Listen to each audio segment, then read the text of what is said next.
রাজনৈতিক সংকটের জন্য তো খায়রুল হক দায়ী ছিলেন নিঃসন্দেহভাবে। 100% শাস্তি আপনারা চাচ্ছেন? এটা তো আমার বলা ঠিক হবে না, কারণ এটা আইনগতভাবে যে বিধানগুলো আছে সেই বিধানগুলো দেখে তাকে সেই প্রসিকিউট করে তার সেই বিধান নিশ্চিত করতে হবে। তবে দৃষ্টান্তমূলক শাস্তি হওয়া উচিত, যাতে ভবিষ্যতে কেউ ওই জায়গাটাতে বসে আর সেই জায়গার ব্যবহার করে রাষ্ট্রের ক্ষতি করতে না পারে।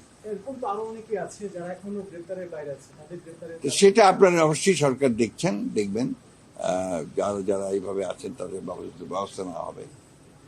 রাজনৈতিক সংকটের যেটা বলেন যে ওনার যে রায়, না, ওনার রায়ের পরেই আমার যেটা হয়েছে সেটা হচ্ছে যে আপনার আমাদের তত্ত্বাবধায়ক সরকার বিধানটা বাতিল পার্মানেন্ট করা হয়েছে, এবং যেটা বাংলাদেশের পরবর্তীকালের যত রকমের আপনার রাজনৈতিক সংকট তৈরি হওয়ার সেই সংকটগুলো তৈরি হয়েছে এবং জাতি ক্ষতিগ্রস্ত হয়েছে।